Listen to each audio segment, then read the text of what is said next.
Broadcast may not necessarily reflect those of the American Family Association or American Family Radio. Faith, family, freedom. American Family Radio. If God could speak, what would he say? The Bible subjects itself to historical verification. He says, we saw this. We go to the Bible wanting to hear what the living God has to say to us. When God speaks, what does he say? The God who speaks. Visit stream.afa.net. This is American Family Radio, a listener-supported ministry of the American Family Association.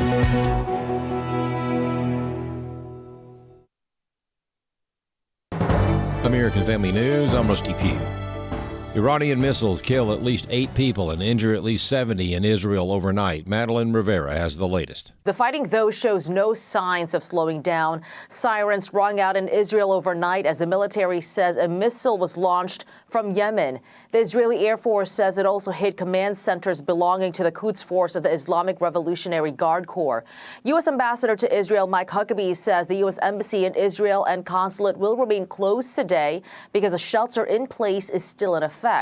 Huckabee says there was some minor damage to the property because of shock waves from a nearby blast, but he says no U.S. Embassy staff are hurt. The president is in Canada today for the G7 summit, where world leaders will likely talk about this fighting. Israeli Prime Minister Benjamin Netanyahu joining Fox News Live for an exclusive interview with Brett Baer to discuss why he made the decision to launch this mission now. Because we were facing an imminent threat, a dual existential threat. One, the threat of Iran rushing to weaponize their enriched uranium to make atomic bombs with a specific and declared intent to destroy us. Second, a rush to increase their ballistic missile arsenal. Meanwhile, President Trump says he thinks the two sides may be able to reach an agreement and end the violence. Well, I hope there's going to be a deal. I think it's time for a deal, and we'll see what happens. But sometimes they have to fight it out, but we're going to see what happens. I think there's a good chance there'll be a deal. In Texas, Republican Senator Ted Cruz joining Fox's Sunday Morning Futures with Maria Bartiromo to react to the Ayatollah regime. The Ayatollah is a theocratic lunatic. He regularly chants death to America, death to Israel. He is building nuclear weapons because he wants to be able to use nuclear weapons. Police in Minnesota arrested Vance Belter last night and charged him for the murders of State Representative Melissa Hortman and her husband Mark at their home early Saturday morning. Minnesota Bureau of Criminal Apprehension Superintendent Drew Evans praised Brooklyn Park Police for going to the Hortman house after the first attack, forcing the suspect to flee on foot and leave his car behind. His police officers are going to check proactively on Speaker Hortman's home at that time. If that had not happened, I have every confidence that this would have continued throughout the day. Riots have taken place around the country in opposition to President Trump's deportation agenda. Kentucky Republican Senator Rand Paul says the country needs to do something about illegal immigration. I don't think we can allow millions of people to come across the border. It just is transformative, but not in a good way. So I think we should, if anything, maybe expand lawful immigration, but we can't have illegal immigration. We can't have open borders. Kroger continues to support Pride Month, and 1 Million Moms is asking for your support in asking the grocery giant to stop. More from Bronson Woodruff. Monica Cole is director of 1 Million Moms. She shared how you can help. 1 Million Moms has an online petition urging our supporters to sign the petition asking that Kroger remain neutral in the culture war because they continue to support the LGBTQ agenda. Currently, families and conservative shoppers are bombarded with LGBTQ gay pride items and products like rainbow huge balloons right when you walk in the store. At least the one here locally is, and some others that we've received complaints from some of our supporters. 1 Million Moms is also bringing attention to the Kroger Company's continued perfect score on the Corporate Equality Index. And that's the Human Rights Campaign Foundation's national benchmark on policies for LGBTQ employees and their families, and they receive 100. The highest score you can receive, a perfect score, and they also have met this benchmark, this perfect score, for several years. 1 Million Moms refers to Ezekiel chapter 13, verses 10 through 12, and Matthew 18:6, which say it is extremely dangerous to lead others astray, and that there are consequences for these actions. The petition is on their website at 1millionmoms.com. I'm Bronson Woodruff. And millions of Americans are seeing their credit scores suffer now that the U.S. government has resumed referring missed student loan payments for debt collection. After 90 days of non-payment, student loan servicers report delinquent accounts to major credit bureaus. For American Family News, I'm Rusty Pugh. As a nurse, I primarily work with children who are abused and exploited in trafficking, and I frequently see very unfair situations. We must talk about the issue of abuse. We can't base our actions on fear. We have to be faith-informed in what we do. The Dr. Nurse Mama Show. For more from Dr. Jessica Peck, tune in at 2 p.m. Central on American Family Radio or on the podcast page at afr.net. Welcome to Today's Issues. Join us for the next hour as we offer a Christian response to the issues of the day. Here's your host, Ed Vitagliano.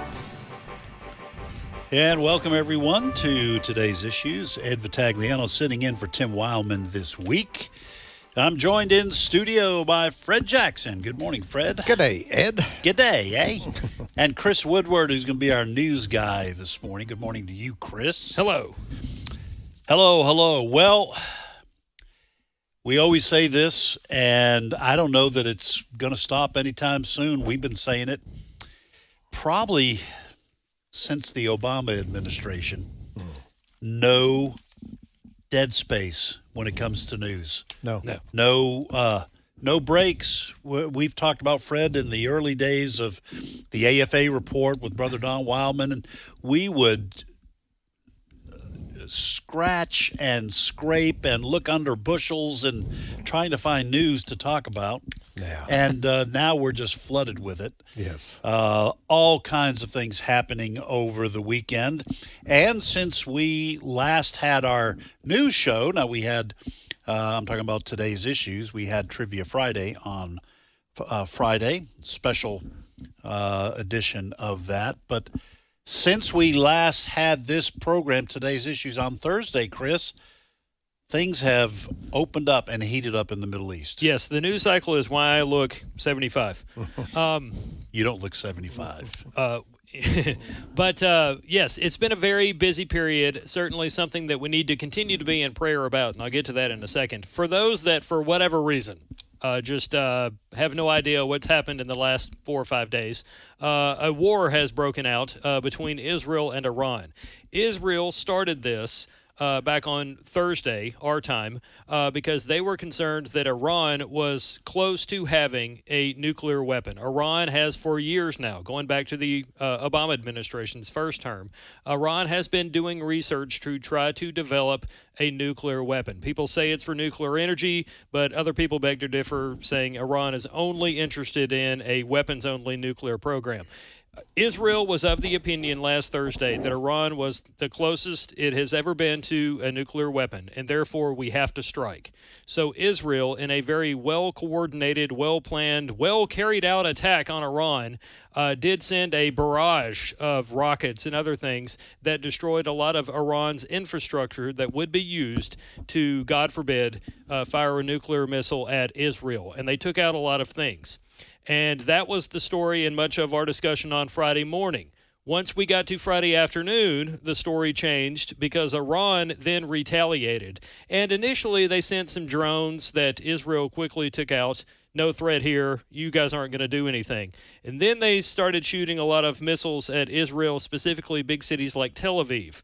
And unfortunately, some of those missiles did hit places in Tel Aviv. For those that maybe didn't see it, you can Google it today, but Fox's Trey Yingst was on top of a building, as he normally is, reporting for Fox News. He backs away from the camera, and he starts telling his cameraman, zoom in, zoom out. You can see the Iron Dome taking out Iran's missiles, but then some of those missiles started to make it past the Iron Dome, and were actually hitting buildings and injuring people. Some people have died in the exchange of missiles since then.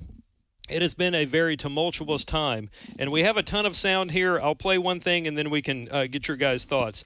Let's hear from Israel Prime Minister Benjamin Netanyahu over the weekend talking about why Israel made the decision to launch this effort against Iran now. Clip 1. Because we were facing an imminent threat, a dual existential threat. One, the threat of Iran rushing to weaponize they enrich uranium to make atomic bombs with a specific and declared intent to destroy us. Second, a rush to increase their ballistic missile arsenal. Well, Fred, lots of different issues in this, all kinds of different things we can discuss. You can talk about the efficacy of the Iron Dome, which, generally speaking, works very well. These are basically missile against missile defenses. We have the Patriot missile system and other types of systems like that, but they provide that protection. But you're going to get missiles through if there's enough of them. We could talk about that. We could talk about whether or not Iran, how close they were to having a nuclear weapon. But the first thing I want to talk about with you, Fred, is the existential threat that Benjamin Netanyahu mentioned is this, that Iran has made it clear they intend to wipe Israel off the face of the earth. Correct. And so this long-term project of trying to get the capability to produce weapons is not just, I've seen people on social media saying, well, Israel supposedly has nuclear weapons. The U.S. does. Russia, China, France, England, the UK. Why can't Iran? Well, because Iran has already said what they intend to do with theirs. Yeah, exactly. There have been reports over the weekend that this attack that Israel initiated was kind of Friday morning, roughly, has been in the planning for about 10 years. Because Iran, as you say, has been making those threats for many, many years. And we want to also make it clear right off the top, there is a difference between the Iranian people and the Islamic regime that runs that country. Right. There are some wonderful people amongst the Iranian folks. They increasing numbers of Christians. Increasing number of Christians. I found one of the first speeches that Prime Minister Netanyahu made after initiating the attack was, I want to speak to the Iranian people. And I'm paraphrasing to a certain extent, but Netanyahu said to the Iranian people, we, Israel, are with you. There is a belief that given the resources, the encouragement enough, that the Iranians, for the most part, would take out that Islamic regime. They don't want to live the way the Islamic regime has taken that country. Right. So, but also Israel knows, as long as that Islamic regime is there, because I don't think they've tried to hide the fact that they are developing and want to develop nuclear weapons. In fact, in recent months, you have had from President Trump, you have had the talk that we are encouraging, we want a deal, we want insurance that from Iran that they are not going to develop their uranium to the point where they could have a nuclear weapon. So, and President Trump had given them 60 days. We even had reports that there was a discussion between Prime Minister Netanyahu and President Trump 2 or 3 weeks ago, a tense discussion, it was reported, that Trump was telling Israel, do not carry out any attacks. But then just about 8 days ago, there was another conversation between Netanyahu and President Trump, and the readout from that conversation was very quiet. Yeah. And so I think the decision was made that they were going to carry out this attack finally because they believe, Netanyahu, I think in an interview with Fox on the weekend, was saying we had intelligence that told us that the Iranians were at the very point of enriching uranium that it could turn into a nuclear weapon. We could not wait any longer. And he said the problem is Iran develops a nuclear weapon, but they would also share it with Hamas and Hezbollah. Yeah, that complicates things. Yeah. Well, Israel right now is fighting Houthi rebels in Yemen. Yeah. They've got Iran. They still have elements of Hamas and Hezbollah, and some. I think they said there was like 5 fronts they were working on. So they launched this report, this attack. Here's what's really fascinating to me: Mossad, which is Israel's CIA, right?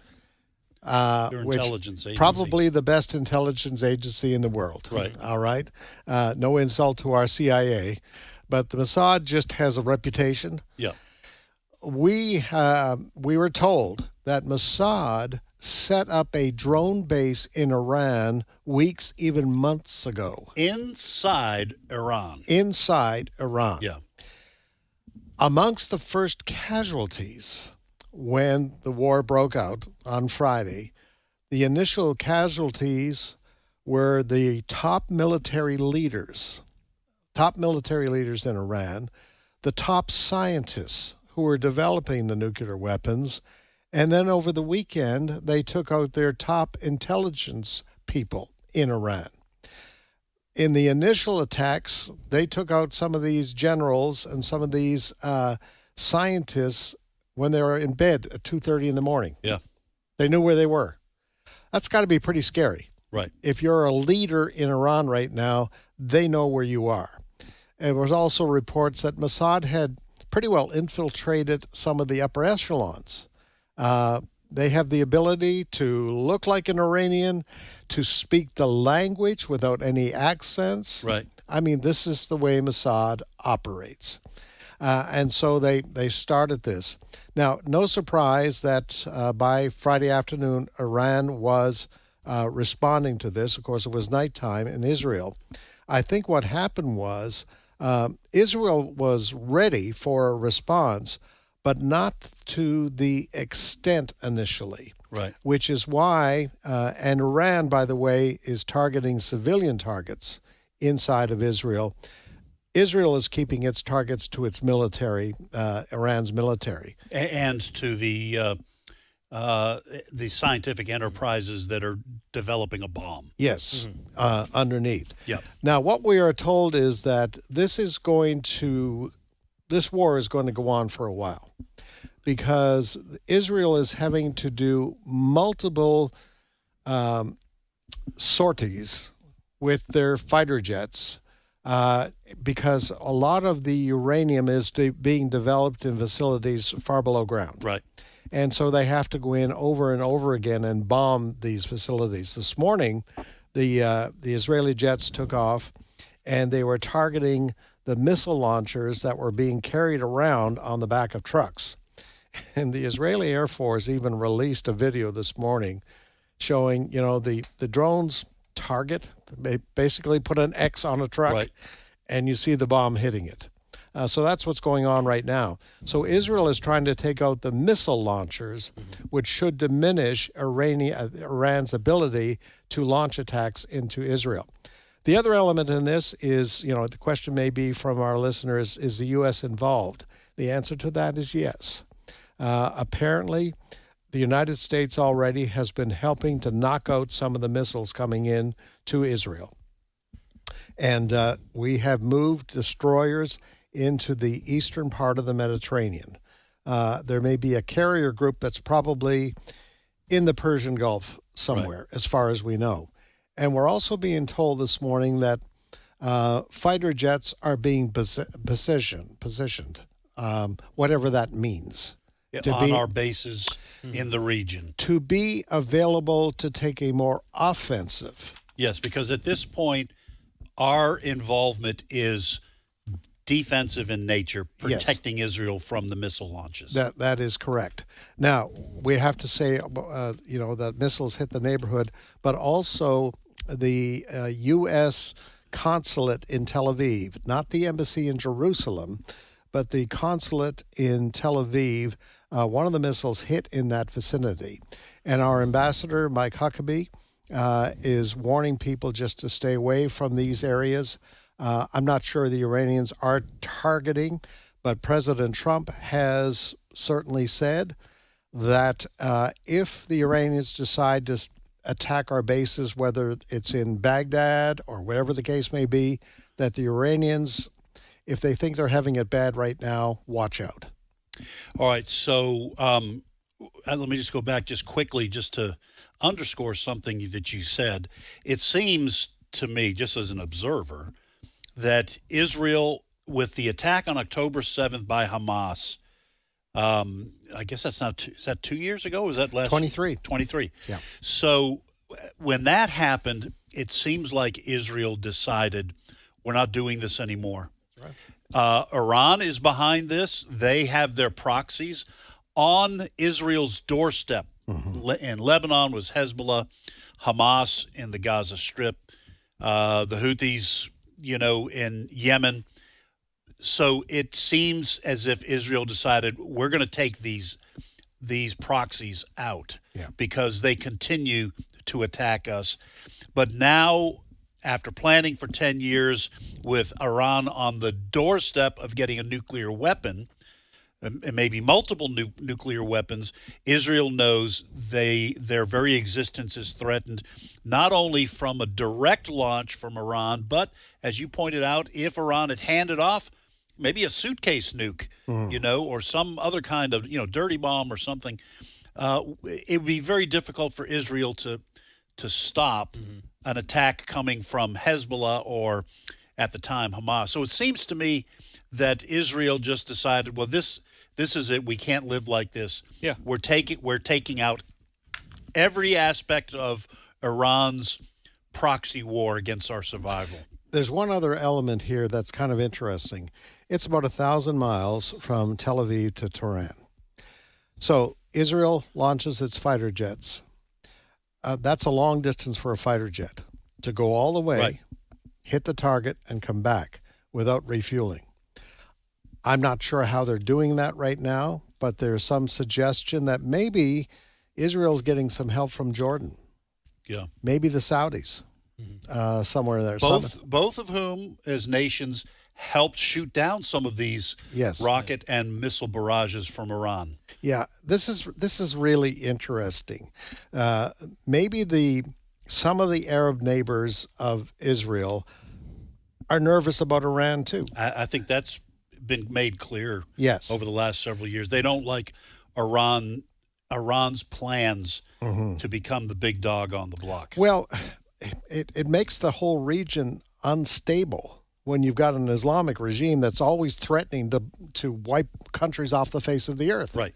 And we just had President Trump's trip to the Middle East, visit the Saudis, visit the folks in Qatar.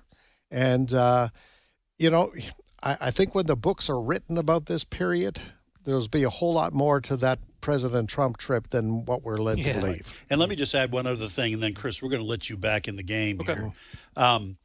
These other nations, now there is some distinction between the Sunni and Shia angle of it, the Arab versus the Persian angle of it. But countries, I think, like Saudi Arabia and Jordan, here's two other things that I think we need to remember. These, yes, they are Islamic regimes, but they're not radical. That's right. Like Iran. And there are players in the Muslim world and in the Middle East who want to radicalize these countries, okay? And these countries, again, like Saudi Arabia and Jordan, they don't want to be radicalized. They point back to the fact that Egypt kicked the Muslim Brotherhood out of their country because they were trying to radicalize the streets. So there's that angle that these countries don't want Iran being able to radicalize the Arab street.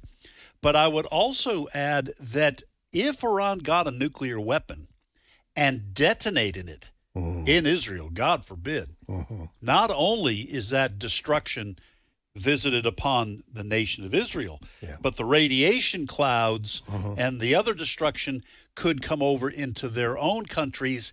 And if Israel is threatened with survival, the rumor is that Israel, if they are threatened with extinction, they're taking everybody else with them.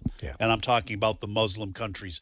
So all these countries around Israel, a lot of them have they have good motivation to make sure that Israel succeeds in draining some of the threat from Iran, and hope that the people of Iran overthrow the mullahs. Yes. Yeah.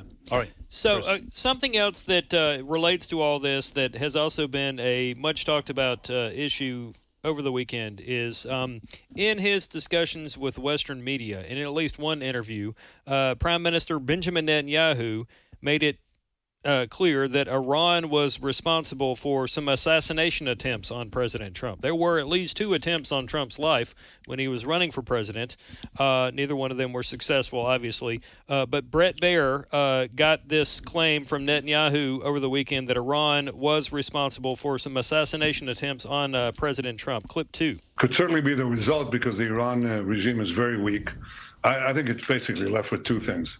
It's plans to have atomic bombs and ballistic missiles. That's basically what Iran has. We decided to act because we saw enough uranium, enriched uranium, for 9 bombs. And all they had to do was weaponize them. Okay, that's my fault. I didn't have the correct clip. Nonetheless, that was more of Netanyahu saying that Iran was up to no good and somebody had to do something about it. But American security... By the way, that I'm glad you made the mistake because I didn't know that they had...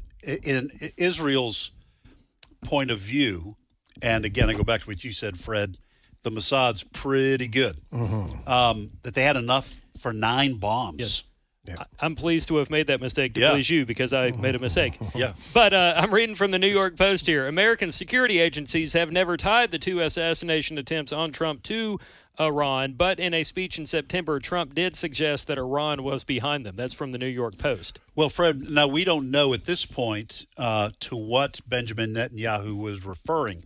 Did he specify that the 2 attempts on Trump's life, those were Iranian plots, or are there maybe some other plots that got foiled? Yeah, he did not go into, from what I heard, he did not go into like exact detail. Well, those 2 assassination attempts are still very suspicious. Yes. There's a lot we haven't been told about what happened in those 2 cases. I'm talking about the one attempt where the bullet, whizzed by Trump's head and got his ear. There's still stuff that we haven't been told and is just strange. Yeah. In terms of the phone calls, the fact that anyway. Well, I don't want to rehash all that, but that would be extraordinary. Should anybody be able to prove Iran's involvement? And what's even more interesting about this is that over the weekend it was reported that Trump was presented Israel's plan to actually take out the Ayatollah, but Trump vetoed that plan. In other words, Israel wanted to just end this today by taking out the head Ayatollah, the guy over there. Khomeini. And Trump, who may or may not have had attempts on his life from this country and its regime, said, we don't want to go that far. Fred, what do you? Let me just ask you 2 guys. What do you guys think about the U.S. taking out heads of state? I think that's a really bad precedent. You let the Iranian people take Khomeini out and the mullahs overthrow them. But what do you guys think? I think it would be a mistake. And I think anytime Israel wants to do it, they can. Yeah. I think what Israel's hoping for is that the Iranian people, as we were discussing earlier, are going to take this current attack by Israel against the Iranian leadership. They will take that as a mark of encouragement to carry out regime change, that they will rise up, the Iranian people will rise up and end this. And maybe the military helps out in that. However, I don't think there is any hesitation on President Trump's part to help Israel carry that out. That is why we have moved our forces in much closer. We're going to be there. We're already helping on the defensive side of things. Yeah.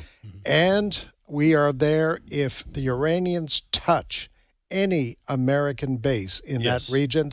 Trump's already said. Yes. You're going to find out. Oh yeah. I mean, I think they would be ready to take the regime out very quickly. Yeah. I would say it's also not wise for Trump to sign off on something like that. Let his people take care of that. A quick thumbs up or thumbs down, Chris, on targeting Khomeini. I would not him directly. Don't sign off on that as the U.S. president. Yeah. All right, folks. Tons of stuff to come. We will be talking about here in the next segment the suspected Minnesota shooter and what happened in that state. Other stuff going on. Obviously, we still have mostly peaceful protests in Los Angeles. I'm just kidding. All kinds of things coming. We're going to take a short break, though. We hope you will return to today's issues. You're listening to the American Family Radio Network. We will be right back.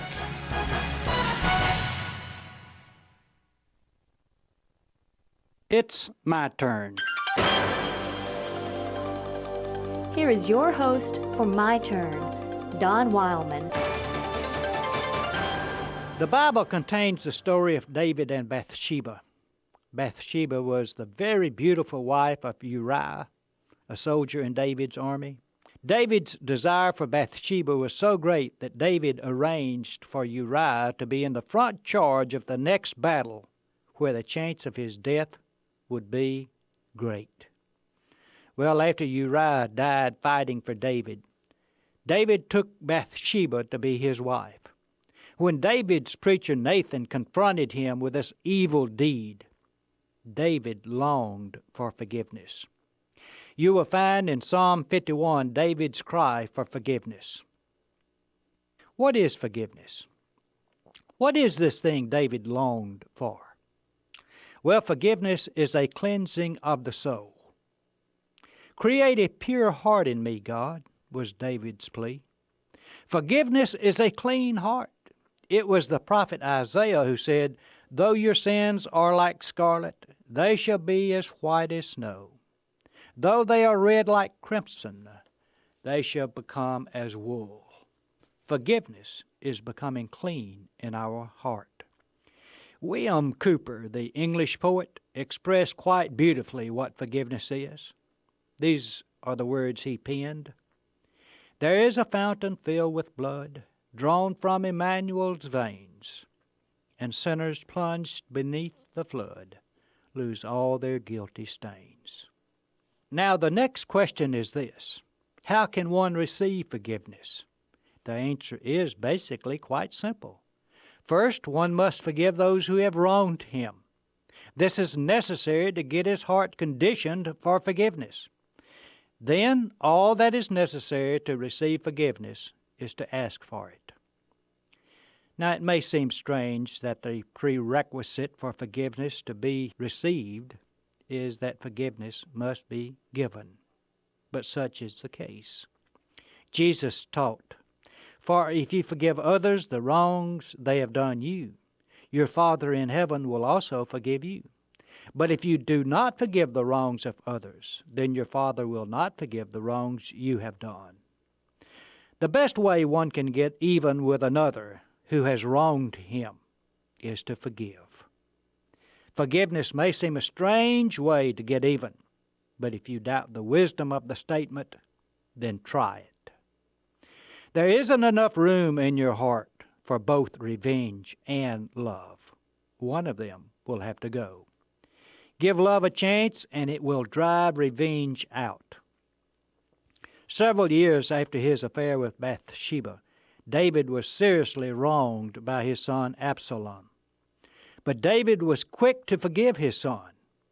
Perhaps the reason that David forgave Absalom so quickly was that he had already experienced God's forgiveness.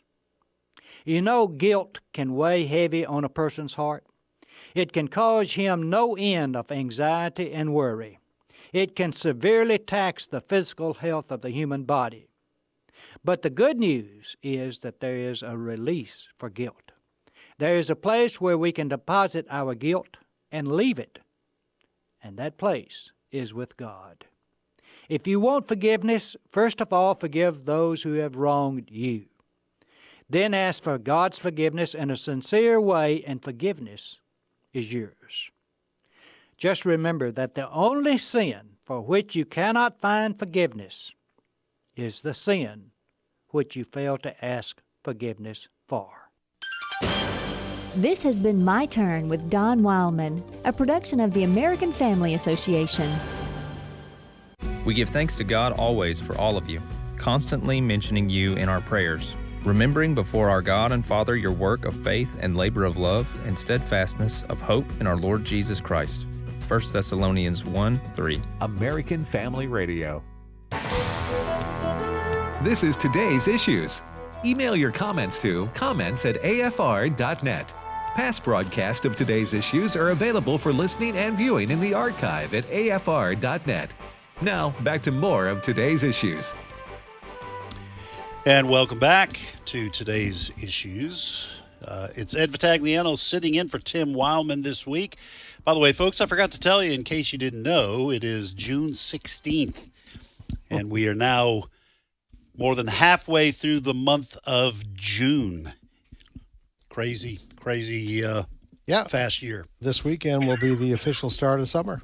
That's right. Yep. Although here in Mississippi, where our flagship station is for our network, it seems pretty clear that summer's already begun.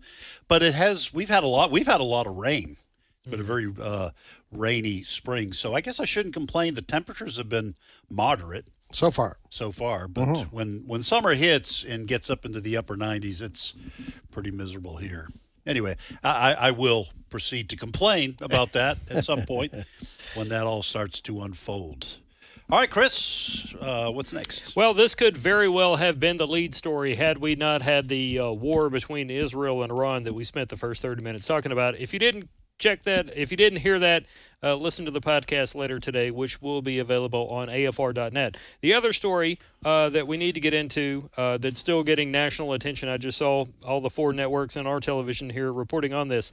The man suspected of killing a Minnesota lawmaker and wounding another crawled to officers in surrender on Sunday after they located him in the woods near his home in Minnesota, ending a massive, nearly 2-day search that put the entire state on edge. Vance Belter was arrested and charged with 2 counts of murder and 2 of attempted murder. He's accused of posing as a police officer and fatally shooting former Democratic House Speaker Melissa Hortman and her husband Mark in their home early Saturday in the northern Minneapolis suburbs. Details are still coming in, but this is a very bizarre situation that we are following at afn.net. And by the way, that story is at American Family News, afn.net. Encourage you to go over there and check it out. Lots of great stories and insights on what's happening. This individual, Vance Belter, also allegedly shot Senator John Hoffman, a Democrat, and his wife, Yvette. And they were about 9 miles away. And they have thus far survived, right? I think that is correct. I think that Senator Hoffman was in surgeries. I think even over into the evening on the night of the shooting, but the wife was giving reports on it. All right, Fred, what do we know about now? Again, this is alleged shooter Vance Belter, but the law enforcement is making it sound very much like he's the guy. In fact, Democratic Governor Tim Walz said one man's unthinkable actions. So everything seems to be pointing to Belter, but we'll have to wait and see for the official reports on that and probably the trial and whether or not he's confessed to it. What do we know about this situation, the circumstance of the shooting? I doubt there's a manifesto, but everyone who goes out and does these kinds of things here the last 5 years seems to have written a manifesto. Do we have any of that kind of information? Not really. Let me read you a little bit from the Wall Street Journal coverage of this morning. Belter had built a scattered career that included food companies, retailing, and pastoring, according to public records and his online posts. You mean pastoring a church kind of thing? Pastoring a church. Okay. All right. He has been living with his wife in a rural area outside of the Twin Cities and staying a few nights a week at a rental home in a working-class Minneapolis neighborhood with a couple of roommates.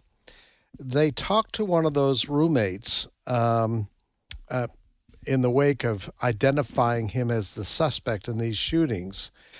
And this roommate supposedly told authorities that Belter had contacted him and said, "I might not see you again."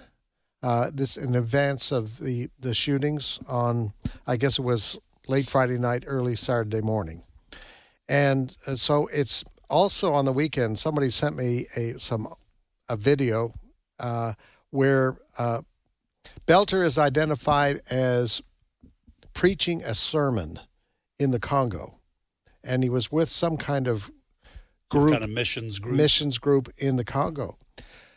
He's also, according to records, been an advocate, a pro-life advocate. So we had a discussion about this in our story meeting this morning, and we want to warn our listeners.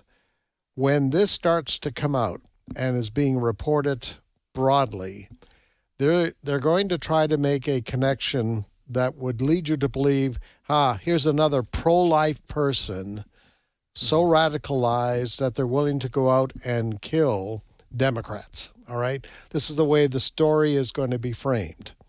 There are some reports already describing him as an evangelical Christian. Right. All right? So be careful of that. If it is true that he was very involved in the pro-life community, the question should be asked as Christians, how could somebody who speaks out against the taking of unborn life go and do this if he's guilty of this? So it's beware of this. I think the only thing that is keeping this off the front pages at the moment is the war that's going on between Israel and Iran. There were a couple of other big events on the weekend, the No Kings demonstrations, the military parade in Washington. But the media now will get back into this. So just beware.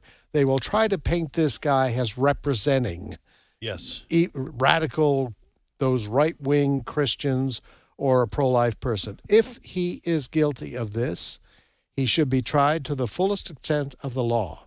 What he did was, allegedly, we'll keep saying that, and is a suspect at 2:30 in the morning, he puts a mask on and walks up to the door of Melissa Hortman and shoots she and her husband point blank, and then proceeds to try to do the same with this other couple, Senator John Hoffman, 60, and his wife, Yvette. Listen, if he's guilty of this, try him to the full extent of the law. I think in Minnesota, it's 40 years is the maximum. For each felony count. And I think our audience is savvy enough. Don't buy into this idea that, he represents the radical pro-life movement at all. No, this is wrong. If he's guilty of this, it's premeditated, cold-blooded murder. That's what it is. If he did it, yes. Somebody did it. Yes, somebody did this and premeditated. And I say premeditated because the Ring camera or whatever security camera caught him at the Hortmans. He had on this mask. That's premeditation. And also a police uniform. Yes. And a car that looked like a police vehicle. Yeah. So if Belter is the person who did this, and if he either is or claims to be a Christian, that does not compute. No. Christians are not to commit cold-blooded, premeditated murder. You're to allow politics to play as it needs to, and you let the government bear the sword. That's what Paul says in Romans 13. I would also like to just say, and then Chris, let you chime in here. I would also like to say it's unfair and slanderous, in my opinion, for either side to paint with a broad brush and say this person or that person did X, Y, or Z. Therefore, everyone who is identified as the same, whether it be, I don't care if it's LGBTQ or if they're Christian or if they're Muslim.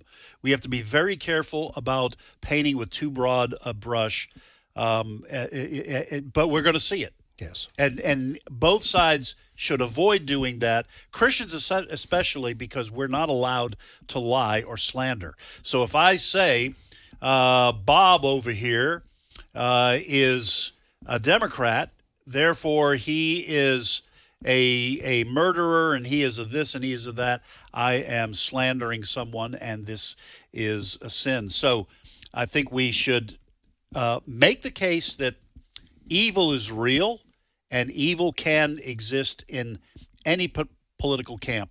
Or any ideological camp or any faith. Yeah, to your point about one person kind of being the bad apple for the whole bunch here, there were people, like, for example, when Congressman Steve Scalise was shot by the guy who appeared to have been a Bernie Sanders supporter, excuse me. People came to Bernie Sanders' defense and said, that doesn't mean everybody that votes for or supports Bernie Sanders is crazy. So, I mean, there have been, it needs to be said. It shouldn't need to be said. But now let me also say that the left, a segment of the left, appears to be getting increasingly radicalized. I think we can say that without saying every Democrat is a radical. But when we see Antifa and we see the kind of violence that has been going on in Los Angeles and, you know, the summer of love, quote unquote, in 2020, I think we can say that elements of the political left are increasingly radicalized and prone to solving political problems through violence. We have polling that indicates that growing numbers of self-identified Democrats think that assassinating Trump is a valid way of getting him out of office. So I don't want to also take the truth out of the discussion, but we should be careful as Christians to not do what the media is soon going to do if Vance Belter turns out to be a pastor and evangelical Christian, etc. Talking about the violence there from the left, the LA riots is still a story in the news. It's going to be kind of bumped to maybe the second segment of any newscast today on the television because of things like Israel and Iran and this Minnesota shooting. I want to bring in something involving the LA riots here for just a second because Arkansas Senator Tom Cotton wrote an op-ed for the Wall Street Journal in which he called for service members, troops, to be brought in to mitigate the LA riots. Some Democrats and news personalities don't like that. Rusty Pugh has been on top of this story for us today on AFN, and he's aired a couple of sound bites, one from Cotton and somebody in response here.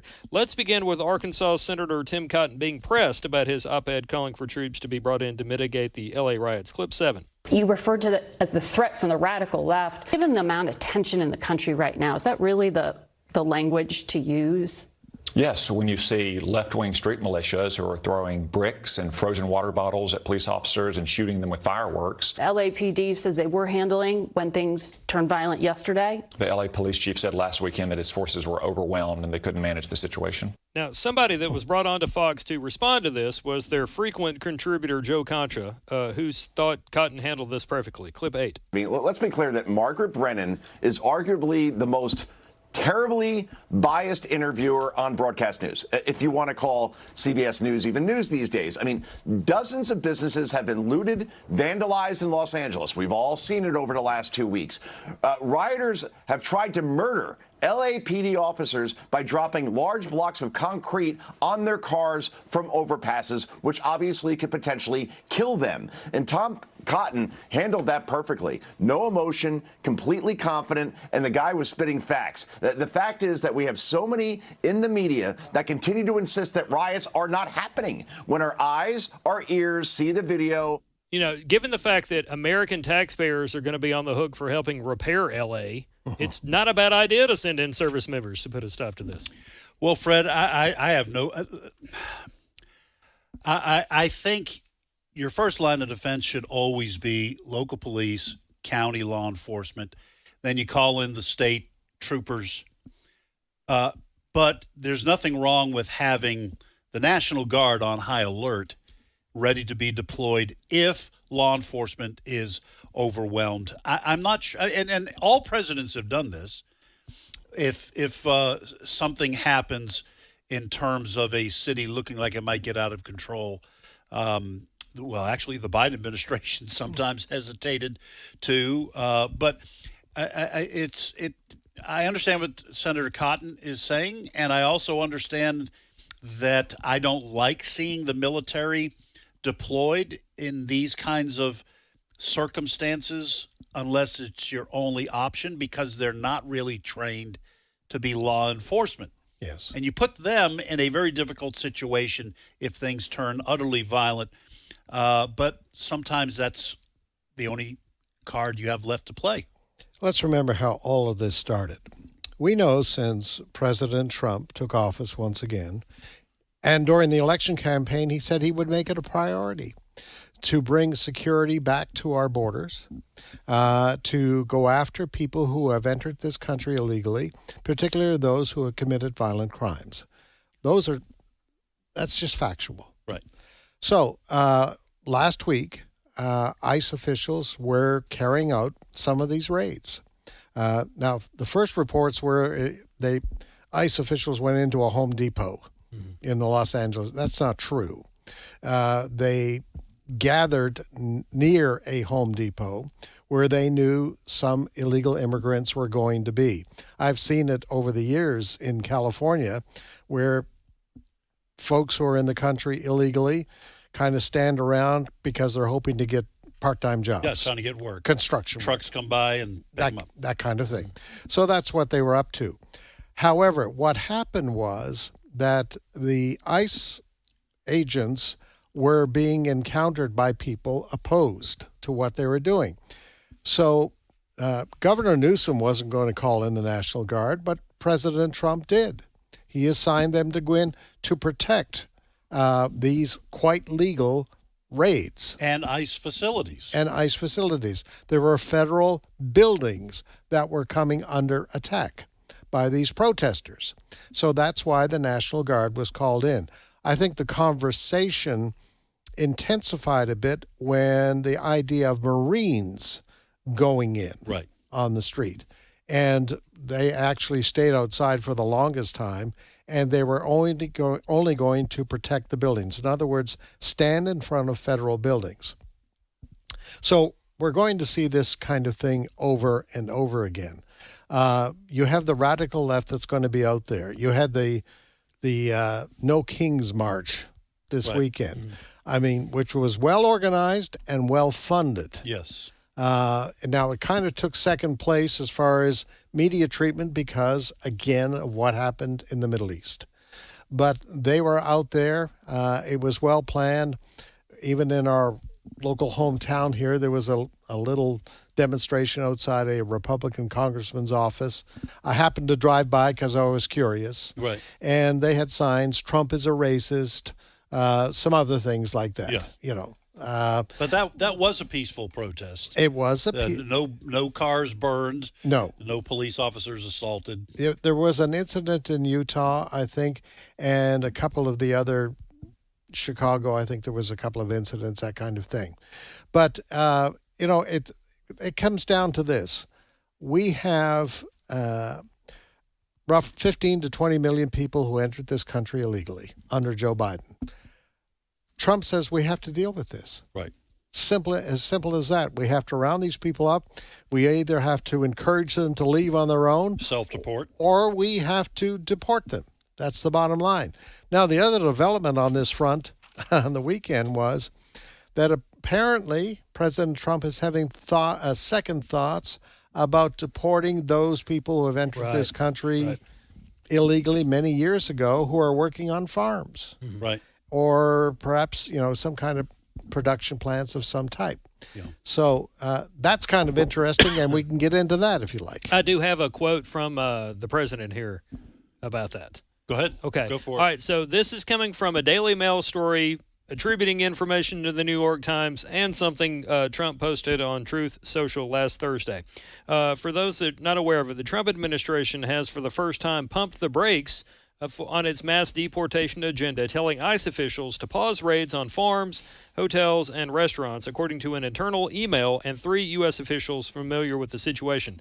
On his Truth Social post, Trump said, quote, "Our great farmers and people in the hotel and leisure business have been stating that our very aggressive policy on immigration is taking very good, long-time workers away from them, with those jobs being almost impossible to replace. That has led people to believe that Trump is backing away from his, we're going to get rid of illegal immigrants push." Well, Fred, the immigration system in this country has been broken for decades. Yes. Going all the way back to President Reagan, who signed an amnesty bill to legalize those who were in the country, who were here, had immigrated illegally. I think at some point you are going to see, I don't know what people think about this in terms of Republicans and Democrats. You will see some people, I think, fast-tracked for citizenship.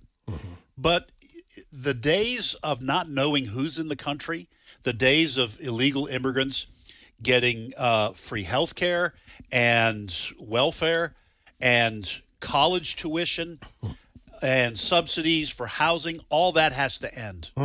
You can't have that anymore. The country can't afford it. And other minority groups are they don't want it because those are resources that are being taken away from communities of minorities in this country that are here legally or have been citizens. But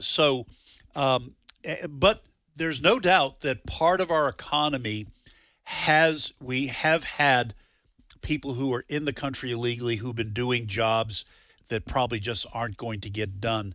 Certainly not for what they're getting paid. You know, I've seen some of these pictures of an entire block of new homes that are being built, residential development, and no work's going on because all the workers were illegal. But that's because they were getting paid peanuts compared to what you'd have to pay Americans to do. So it's a very complicated issue, and President Trump is just now getting some blowback that might cause him to adjust his policy somewhat. Isn't it sad that we had to turn to people who have entered the country illegally to fill jobs that should have been filled by Americans? Yes. There's another element to this story. There are a lot of Americans who think working on a farm is beneath them. And by the way, I'm getting free medical care. I have Obamacare. And I've got food stamps, and I've got all of these government programs that are taking care of me. Why do I have to go work on a farm? Because it is hard work. Yes, it is. So, hey, listen, I have watched crews putting roofs on. They do an excellent job. Oh yeah, and they're up on the roof, and they take the old shingles off, and they put the new ones on all in one day. And they do a great job of it. And you have to scratch your head. Why is it that I'm not seeing a greater array of ethnic background in these workers? And it's because these are the people who are willing to do this. And the shame of it is, you're right, they're being paid a few bucks to do it. And that's wrong on the company side. Yes. And listen, in my younger days, I helped friends with roofing. It is really hard work. Okay, especially, and that was back in the days when I was in shape, playing ball and doing all that kind of stuff. It's really hard work.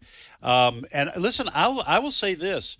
I know that there are gang members and drug dealers and traffickers that cross the border under Joe Biden from Latin America, okay? But by and large, Hispanics are some of the hardest working people I've ever seen.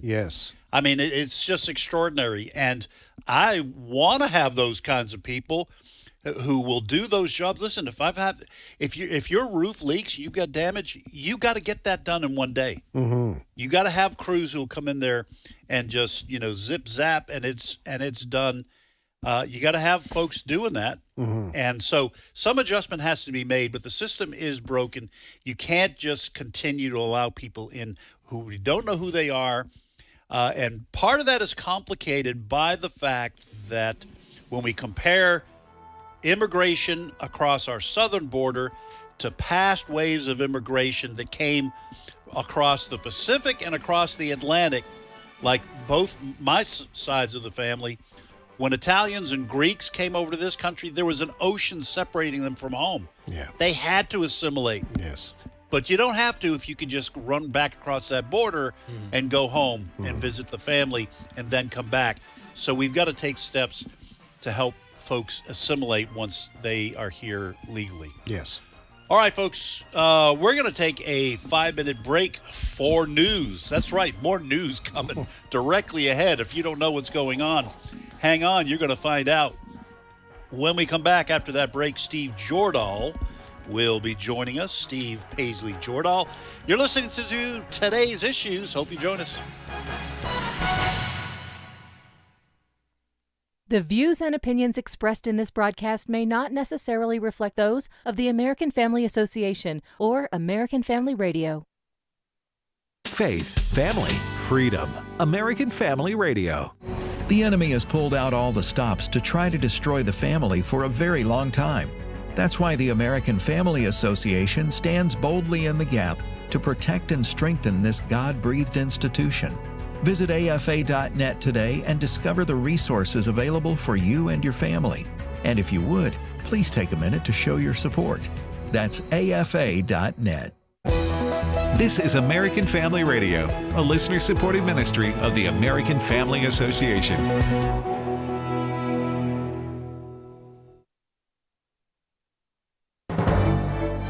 American Family News, I'm Rusty Pugh. Communities in West Virginia were hit with torrential rains and flash flooding that turned fatal. West Virginia Governor Patrick Morrisey says Ohio County and Marion County were hit especially hard. They just got hit with these terrible flash floods.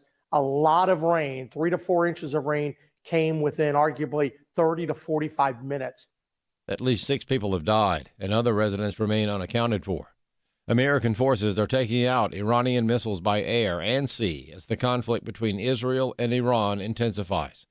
Jennifer Griffin reports from the Pentagon. We have now learned the aircraft carrier strike group, the USS Nimitz, on its final sea voyage will deploy from the Pacific.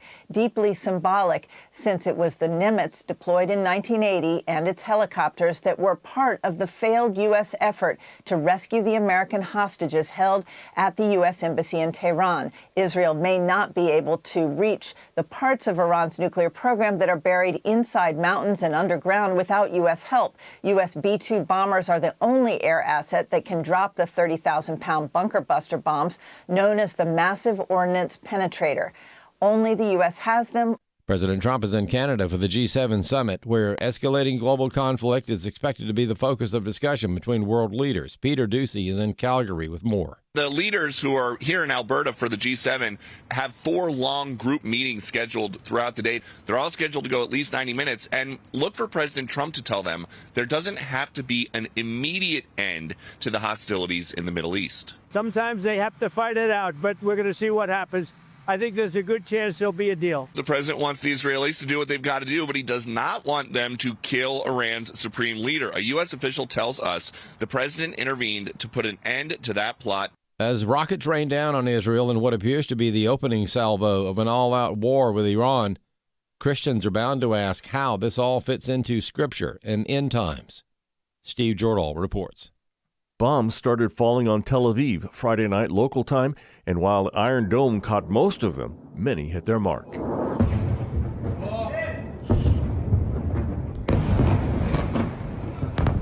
The war has many Christians here in the U.S. pulling out their Bibles and thumbing through Revelation, trying to figure out if this fits into the timeline of the biblical last days. Bert Harper of Exploring the Word on AFR says no one knows for sure, but it might. I go back to the 6-Day Wars. I go back to several things, and everybody thought the same thing then. I don't know, but it fits in. He says what is certain is that the roots of the conflict are spoken about in Scripture. You can't help but go back to Abraham. That's where it started, and God would make him a great nation. And Satan is against it all the way. And he has used Ishmael's descendants all the way back to attack the promise that God gave. Harper says it's good to study God's Word so you can better understand His hand in the world, but he says the Bible says far more about peace in an uncertain time than clues about Christ's return. We can trust Him. We can trust what happens, and we can also trust His timing. And His timing is perfect, but this we know is closer now than it's ever been. I'm Steve Jordahl. Members of the Trump Organization announcing Trump Mobile, a wireless carrier and phone company. Trump Organization Executive Vice President Donald Trump Jr. announced the new service and the need for competition in the wireless industry. We've partnered with some of the greatest people in the industry to make sure that real Americans can get true value from their mobile carriers. A big part of what we've done right now in the world has been focused on technology for people who have been underserved, whether that's been in crypto or anything else. But one of the places where we felt there was lackluster performance was in the mobile industry. Calm is returning to Wall Street. U.S. stocks are rallying today. While oil prices are coming back down, the S&P 500 climbed 1.2%. The Dow Jones Industrial Average added 469 points, and the NASDAQ Composite rose 1.5%. The price for a barrel of benchmark U.S. oil fell by more than 4%. More news available online at afn.net and download the AFN mobile app for your Apple or Android device. I'm Rusty P. AFA Action takes attacks on the family seriously. The enemies of the family constantly employ new tactics to try to sneak past our radar. They know if we stand together, their evil plans will fail. Your gift to AFA Action allows us to stay vigilant against their onslaught. And if you give this month, you'll receive access to the Cultural Institute video When Your Faith is Illegal by Frank Harbor on AFA Stream as our thanks. You can make your gift today at afaaction.net. Today's Issues continues on AFR with your host, Ed Vitagliano. And welcome back to today's Issues. It is Monday, June 16th. Ed Vitagliano sitting in for Tim Wildman this week. I'm joined in studio by Fred Jackson. By the way, our thanks to Chris Woodward, who has now gone back to his desk to do his real job. And Steve Paisley Jordahl. This is our real job? This isn't a real job? It is. His usual, his typical daily work. All right, Steve, welcome to the program. Thank you. Good to be here. I must, straight off, tell everybody that I so enjoyed the Activate Summit over the weekend. Got to talk to a lot of our listeners. We have some of the best, sweetest, kindest, and smartest people on the planet that listen and support AFR. It was good to meet all of you, and thank you for coming, and thank you, AFA, for putting on the summit. It was great. It was really, really good. I enjoyed it like you did. And I just enjoyed getting out of the office and spending time with some of the employees here, not in our typical setting, and getting to meet, like you said, a lot of people who listen to AFR, support AFA, and man, they're hungry. Yeah, they want to learn, and there were some good speakers who helped do that. So next one will be next June, folks. But we do have other things going on. There is an AFA retreat scheduled for sometime. I think it's in October. You're leading it, I'm thinking, right? Yeah, no, let's see. I need to... Okay, I'm trying to find the events. That's it. Discuss among yourselves while we... October the 2nd through the 4th. Thank you. Weekend with AFA, that's what it's called. Brent Creedy, thank you. That's October 2nd through the 4th. That is going to be here in Tupelo at our headquarters. Oh, well, and good. Looking forward to meeting y'all then, too. Yep, so folks sign up. And then October, at the end of October, 30th through the 31st, AFA at the Ark. And so, folks, you can sign up for that as well. Go to no, is that sold out? Oh, wow. All right. Well, AFA at the Ark. The Ark is full. Sorry, folks. But anyway, if you want to check on events on a regular basis, afa.net. And if you look up at the top, there is a little drop-down menu that says events. Check that out. They might find room for you at the Ark if you happen to bring a male and a female animal that you want to bring.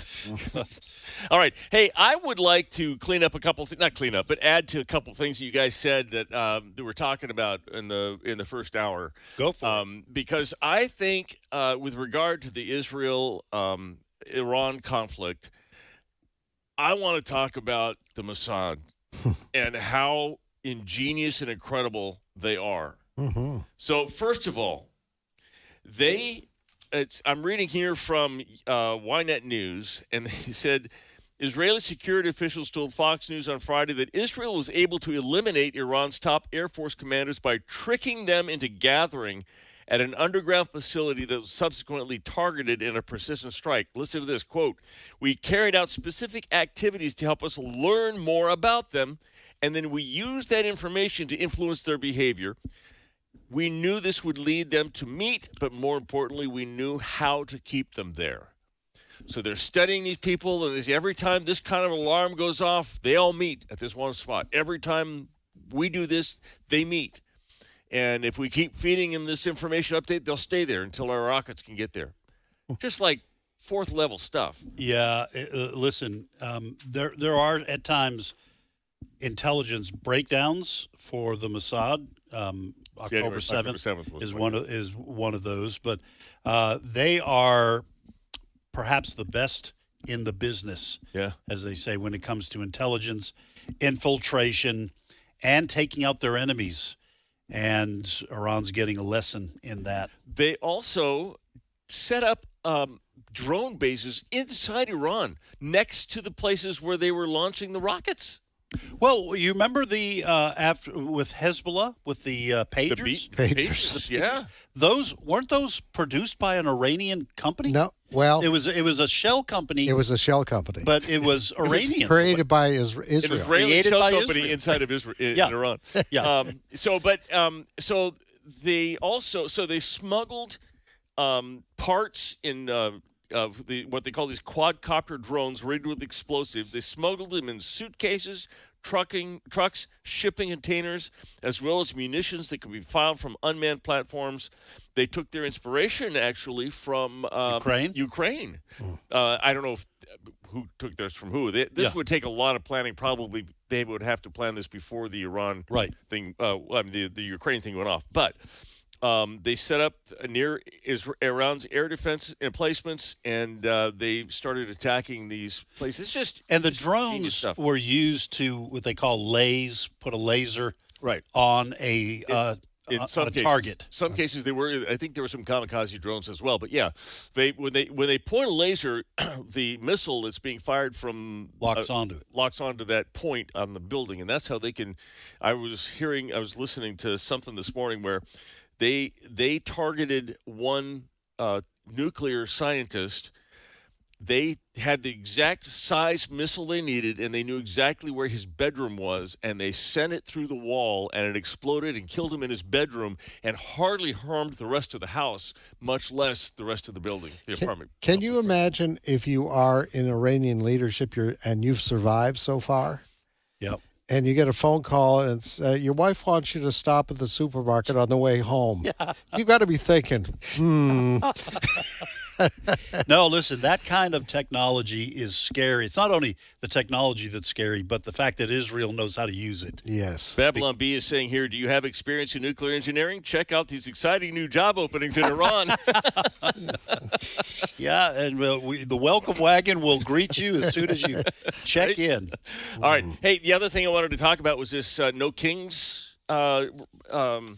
demonstration and across the country, and the parade that they were kind of, because that's the kind of the impetus. They thought Donald Trump wants a parade to himself on his birthday, like Kim Jong-un does, right? To, saber rattle. Yeah, right. Well, it turns out that the U.S. Army has granted a permit for the parade in 2024. During the Joe Biden administration. The Army filed permit application in June of 2024 to celebrate the 250th anniversary with a parade on the National Mall in D.C. The parade ultimately took place on June 14th, 2025. Yeah. Listen. So this was Joe Biden's desire. Yeah. Or it's the Army's desire. Right? And the news media, the mainstream news media, continues to get egg on its face because they have been going ballistic about this. And it had nothing to do with Trump. No. I say it had nothing to do with Trump. The planning of it had nothing to do with Trump. No. But when he became president, he is going to honor the U.S. military, the Army. And, Fred, you said you watched some of the parade. Yeah, it was very impressive. What they did was they created elements of the parade reflected the various periods in the 250-year history of our Army. And so you had a group of 20 or 30 soldiers dressed in the periods that they were representing down through the years. And it was really something. It was an education because they had a narrator taking you through what you're seeing is this. This is how they uniforms that they wore during this period of time. They had horses for a certain period of time. I mean, it was a history lesson over about a 3-hour period of what the Army has meant to this country over the last 250 years. And, it was exciting to see young people, men and women who are in uniform right now. They were excited about it. It just happened to fall, the 250th anniversary happened to fall on Donald Trump's birthday. Yeah. And, of course, the left tried to make a big deal of that. Look what he's doing to celebrate his birthday. It just, I think it's the way the Lord works, that it just didn't come off the way the left was talking about it all. Right. It was a great celebration. The fireworks display, the whole thing. Lee Greenwood. Did he sing? He sang. It was the kind of thing that I wouldn't have minded being there. Yeah. To witness it personally. It was just an exciting time. The mainstream media and the left was expecting a North Korean show like you said and everything. It was interesting they didn't get it, and even MSNBC had to acknowledge that they didn't get it. Let's listen to cut 10. One thing I will say, I want to go back to you, Allie, that again, when we talk about this sort of tension in the country, and sometimes, you and I have both been at Trump rallies, those can be very tense, a kind of, I would say, like kind of a dark, malevolent energy sometimes in them. Not always, but it doesn't seem like that's the energy on the mall today, which I think is a good sign, right? That you're really correct about that, Chris, and it's something we were watching for. Yeah. I'm just sort of surprised by the number of people who were at the front of the parade, watching, cheering, and then would come and ask to take a selfie. Yeah, right. This is a very different mood here. Yeah. People seem to be going out of their way to say that they're here to celebrate the Army's 250th birthday. Now, it's not dark, it's not tense, it's not amped up. It's different. It's different from covering a Trump rally. And that is MSNBC. Well, I will give them kudos for that report, being honest about that. But Fred, I just got to say, I'm not really sure what he meant by dark and malevolent energy at a Trump rally. I mean, they must really think Donald Trump is Darth Vader. Well, they do. Yeah. Yeah, I think, and that's the problem. They hate Donald Trump, but what they hate is that he wants to make America great again. Yeah. And they don't. They don't like America. No. You have the Marxist element that is, let's face it, very strong in this country. Right. A lot of it coming through our university system. Yep. Our mainstream media people all buy into this, that the country now is on the wrong course. No. Donald Trump is trying to take us back to when the country was great again. And they're fighting that. That's the bottom line in all of this. But this parade, as the MSNBC commentator noted, it wasn't dark.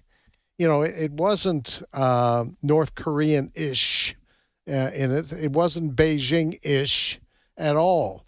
It was a celebration of the history of our U.S. Army and what it has meant for maintaining the freedoms that we enjoy today. Yeah, the freedom to do a No Kings protest in cities and communities around the country. The left has to start learning a lesson here.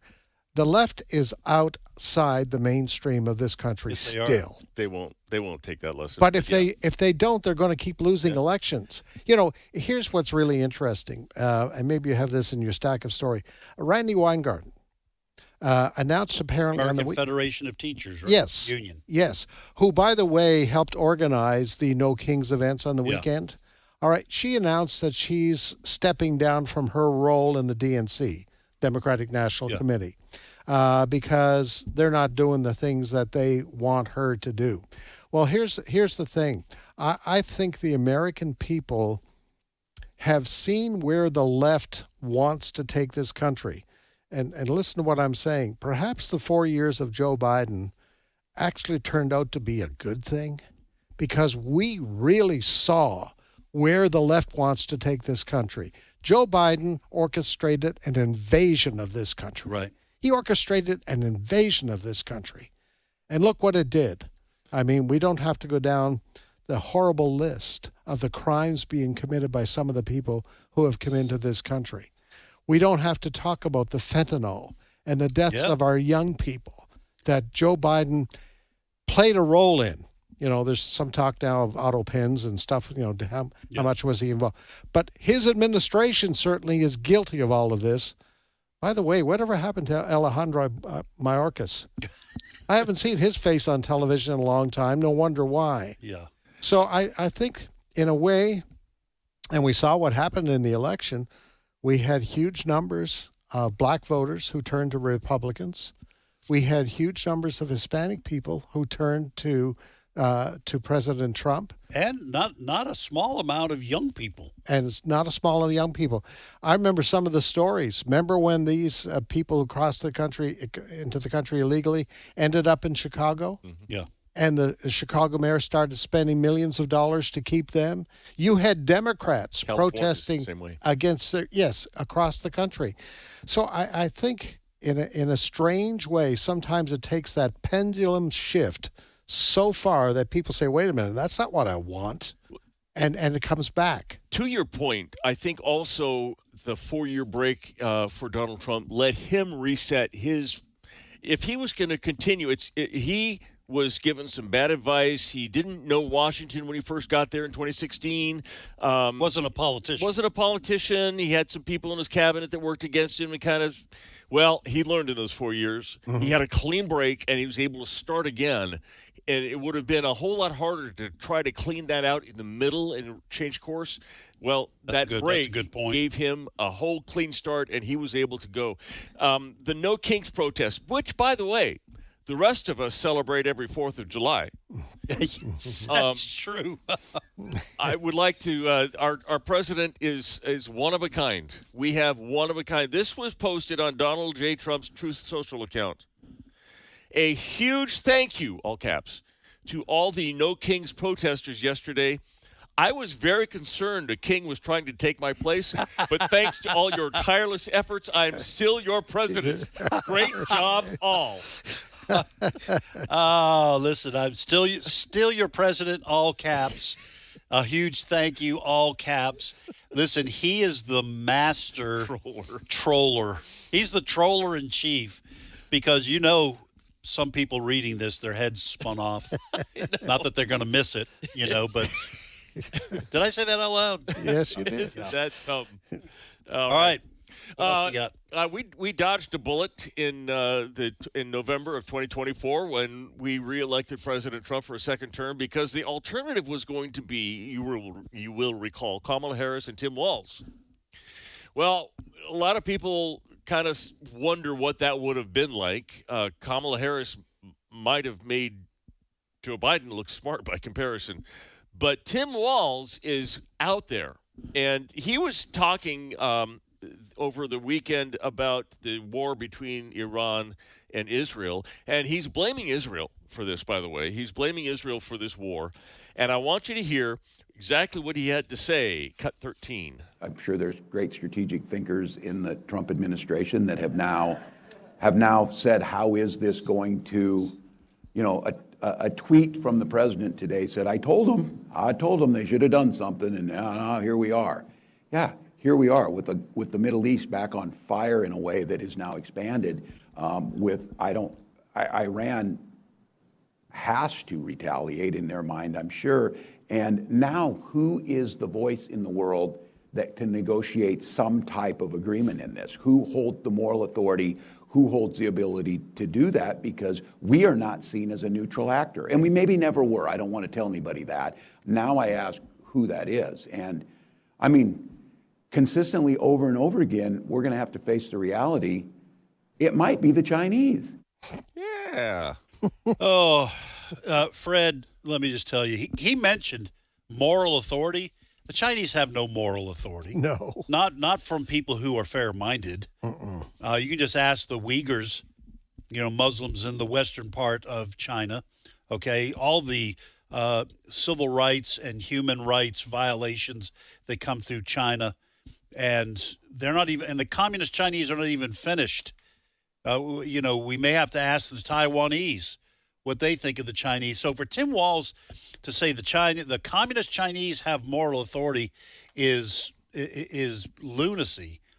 But and listen, I understand. I saw a lot from conservatives on X over the weekend, a lot of people very concerned about the fact that Israel, quote unquote, started this, okay, by attacking Iran.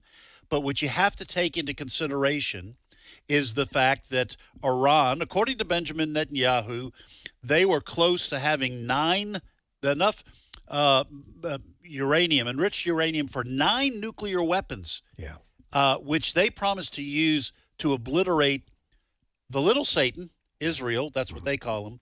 And who knows what they would have done to us with those nuclear weapons. Because they're also doing ICBMs, intercontinental ballistic missiles. Right. Well. So who thinks that Israel has to wait until they launch a nuke at Tel Aviv? Yeah. This is craziness. But I guarantee had Harris and Walz won, Iran would have gotten a nuclear weapon. No question about it. Multiple nuclear weapons. Yeah. And then it's a whole new day we live in. Well, I mean, remember what Barack Obama did? Yeah. Sending, hundreds of millions of dollars back to the Iranians. In the night? In the night. Pallets of cash. Pallets of cash. So we know where their heads were. Where did Tim Walz spend his honeymoon? Oh, that would have been, I believe, Cuba, right? Yeah. Cuba or Beijing or something like that. Yeah. Oh, no, it was China. It was China. Yeah. Tim Walz, never met a comrade I didn't like, you know. Come on. This guy has no credibility whatsoever. And by the way, to your point, Ed, Israel, publicly, Iran has said for years, we want to wipe Israel off the face of the earth. Iran hasn't said we want to negotiate with Israel. We want to wipe them off the face of the earth. And by the way, we'd like to take out the United States too. Are you going to wait until they develop a nuclear weapon so that they can attempt to accomplish that? Right. No, you're going to take action, which is what Israel is doing to stop this. They are a radical Islamic regime that runs Tehran right now. And by the way, their ideology, their take on Islam is that a huge war has to happen in order for their version of the Messiah. Imam. Yeah, the Imam, with the seventh Imam. Yeah. Yes. For him to show up. So they have a religious zealotry to start a world war. And listen, you're more up on this, Fred, than I am. Was it the 6-Day War or the Yom Kippur War where Israel was being surrounded by troops, and Israel had to attack first? Remember? Yes. Was that 73? I think that was 73. Yes. They were being surrounded. They had to take the initiative. They had to take the initiative because you can't wait until the countries cross the border. Yeah. Yep. No other country would be expected, like most in the world expect Israel, just sit back and take this. Yeah. Come on, look at the reaction of most of the mainstream of the world to October 7th, 2023. Well, and let's talk about let me just toss this in on Ukraine. The Russians mass at the border. Yes. No, we're just doing maneuvers. Yeah. Yeah. And then they crossed. Yeah. And then look what happens. So. Yes. All right, hey, let's end here. The Major League Baseball is, for some reason, celebrating Pride Month. It's June. And, in fact, I saw a picture with, I think it was New York Mets. I might be wrong, but they were during the national anthem, they had a pride flag up on the screen of their stadium. But not everybody's playing along. Kudos to Clayton Kershaw, pitcher with the Los Angeles Dodgers, who, although he had to wear the cap with the rainbow LA on it. Right. He did put next to it, he wrote in a scripture reference, Genesis 9:12-16, which is God's description of his promise to the real world rainbow. With a rainbow. That didn't go over well with a lot of the gay pride people. But well, that's too bad because they're not going to cancel Clayton Kershaw. No. He is too valuable to the Dodgers. Yeah. So, listen. It does my heart good to see quote-unquote celebrities, whether they be athletes or in Hollywood or whatever, who will take a stand and stand for their faith in a way that is not ugly or disrespectful, but is still a firm promotion of what the Bible teaches. Amen. All right, thanks, gentlemen. Folks, that is all the time we have for this edition of Today's Issues. More great programming is directly ahead on American Family Radio.